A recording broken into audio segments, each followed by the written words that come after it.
What up, y'all? It's Tar, and today we're looking at more of y'all's theories for Pokemon in 2024. Let's go. Scarlet and Violet Mythical Herba Mystica connection. Hey Tar, I just got done watching your newest video about the upcoming Mythical. In an earlier video, you discussed how this Mythical might have been the Pokemon to injure Arven's Mabostiff, and I think the connection to Herba Mystica would actually strengthen the connection a ton, and that's very true. So the idea we were talking about is, of the things Area 0 was about, the Herba Mystica was one that didn't lead exactly to something climactic, you know, aside from that cutscene of healing the Mabostiff. So if the new Mythical had something relating to Area 0 that I could expand on, the Herba Mystica sounded right. And so there is a fun connection to draw here, because speaking of Herba Mystica, which is tied to Arven's story, we don't know what Pokemon injured Arven's Mabostiff. Why does the Herba Mystica of all things manage to heal damage done by this Pokemon? Maybe the new Mythical has powers that are actually reversed by Herba Mystica, similar to how Darkrai's Infinite Nightmares can be reversed by Lunar Feather. That is a cool idea too, but I think the Herba Mystica is just supposed to be a cure-all, so any injury you have, they should really let us use it as items. Why do we have to cook it? Essentially, Herba Mystica sound like plus 1000 HP items. They sound like Nurse Joy's. Full HP, PP, everything recovers it. A Pokemon being injured in such a way that a Poké Center cannot heal them is something we have rarely, if at all, even seen in the game series. So the fact that Arven specifically mentions needing Herba Mystica makes me extremely curious. Of course, in the real life, we know Pokemon people can get injured, but this is like one of the few times in Pokemon that they like broke the game rules to show this Pokemon's really injured. Another example is Kinda Blue's Raticate. It didn't just faint, it died. But you know, if it was eating a bunch of Herba Mystica along with growing big, maybe it did develop some kind of special powers. But if I try to imagine what Game Freak's thinking, rather than the gorilla having like the reverse of the Herba Mystica's powers, I think they intend that whatever beat Arven's Mabostiff up just was really strong, and he just reads about the Herba Mystica in the book as like a last hope to saving his Mabostiff. Alright, let's go to the next one. This one's a good idea. The 6th Herba Mystica and the Yellow Gorilla. Hey Tar, I have an interesting theory based on your previous video. In the video you mentioned that maybe the new Mythical might be a Yellow Gorilla in Area 0 that likes Herba Mystica. So in Area 0, there's no Herba Mystica we can see, so we were joking around with the idea that maybe this gorilla ate them all. So they're saying, what if it did eat them all? And the way we summon this gorilla to encounter it after we watch the movie is we have to offer a 6th Herba Mystica in Area 0. As you know, there are 5 flavors of Herba Mystica: sweet, sour, salty, bitter, and spicy. But what if there is a secret 6th Herba Mystica flavor? Maybe it's based off a well-known Japanese flavor called umami.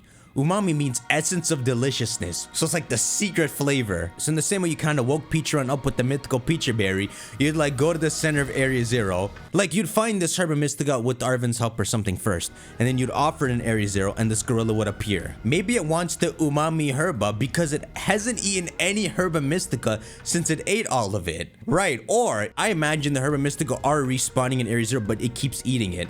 So you would offer the 6th one because it's never smelled this before, and so it would come instantly. Imagine if like you can go to Briar and look at some of Heat's original manuscripts. By the way, there's no guarantee there's actual continuing story. We're just poking fun because this is a movie event after all.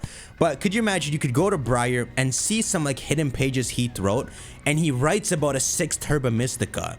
And actually, there's a small place you can go to in Area 0 to get this 6th Herba Mystica. And maybe it has a different effect from the other 5, where the other 5 like kind of restore your strength. Maybe this is like one that increases your strength. Yeah. Alright, then they get into the Snorlax ideas. Maybe the Yellow Gorilla is actually a Snorlax who found itself in Area 0, and it was so hungry it went around eating all the Herba Mystica. So upon smelling your event item, the Umami Herba Mystica, it is so enticed by the smell of the Herba Mystica that it misses so much that it comes running to eat what is apparently the essence of deliciousness. Wow, they're saying upon reaching you, it will enter first in a frenzied state like all the other Titan Pokemon. And they're saying maybe the place it runs off to before its rematch is that Roaring Moon Iron Valiant Cave. Not that they have to explain what the symbol is for, but that's kind of a good place to have that final battle. Could you imagine, instead of just taking the 6th Herba Mystica to that cave, it eats all 5, 6 of them in that cave? Why not? Also, why didn't Arven's Mabostiff turn giant? This might eat 5 Herba Mystica. Of course spaced out, but all the Titans were eating one variant of it. So obviously we talked about this in a previous video. The idea of a Snorlax doesn't work too well with the gorilla. They are different species, but you could have this exact situation play out. It's just not a Snorlax or related to one. You could just have this mythical gorilla that was hungry, lost in Area Zero, and this is its story, and have this same Titan event play out. This would be a nostalgic way, if you can feel nostalgia for a game that just came out, to end this big DLC by ending it with one last Titan Pokemon that is eating all the Herba Mystica. The gorilla. Hey, T-Tar. Some of the Paradox Pokemon can be assumed to be kaiju-like, which are like these strange monsters, sometimes giant.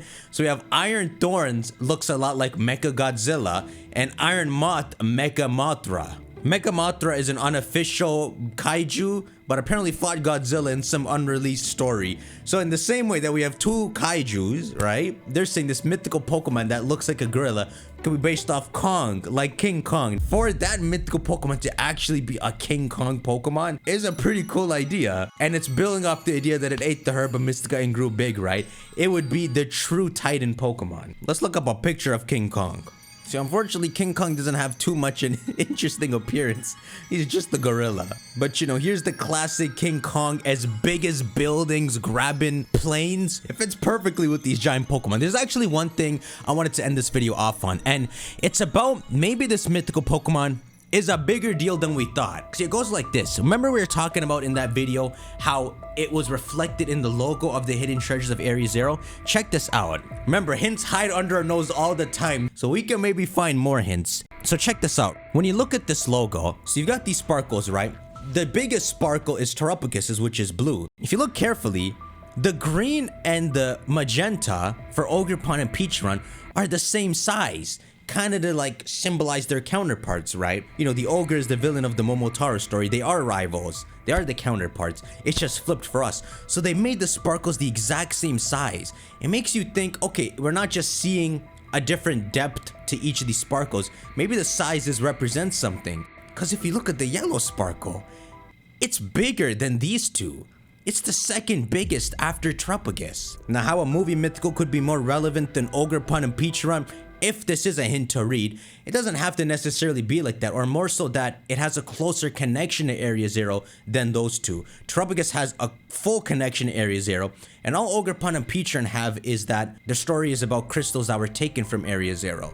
Maybe the reason his is the second biggest is because he has a bigger role directly to Area Zero. Like, to give an example we can kind of go off of, if it is the gorilla, it was already in Area Zero 200 years ago and maybe is wandering still there to this day the whole time. So that would give it a closer connection to Area Zero to get that second biggest sparkle. Now, are we reading too much into it? Let's see. Let's go to the other logos. Because you see, English isn't the first logo made. The first one would be Japanese. When you go to the Japanese logo, look how the stars are laid out. I was just looking at this for fun, and then I realized they legit kept a certain size going on with these sparkles. So here's the Japanese logo. Terrapagus is the biggest. Look. Even if you want to say they're random, they're still keeping a certain consistency. Ogerpon and Peachrons are the same size, except in the Japanese logo, look how massive that thing is. It's very obviously the second biggest one now. It's just a little bit smaller than Terrapagus's. Switch to the Chinese logo. Again, consistency. Peachron and Ogerpon, exact same small size, and this is the second biggest one after Terrapagus. What that could mean, who knows, but maybe this mythical Pokemon might be a bigger deal than we thought. And since Pokemon in general is having a lot more fun with their storytelling, the same way the GS Ball back in the Johto days was supposed to have a stronger connection with the anime, whatever this new movie coming out might be, it might be consistent with the games and actually tell a linking story. Maybe it does have a bigger role than Ogerpon and Peachron, even if all we download after watching the movie is just the Pokemon and there's no in-game event tied to it. Maybe in the overall story of Area Zero it plays a big role. We gotta see. Make sure to shank that like button. There are 4 weeks until Pokemon Day, and that's about to hit 3. And I do want to leave y'all with this. In 2020, when Zarude was first revealed, it was revealed on Pokemon Day. For the upcoming movie, the same thing could happen for us. There's a lot they could package into this Pokemon Day reveal. But yeah, I got a lot more to talk about, so I'll see y'all either later today or tomorrow. Take care.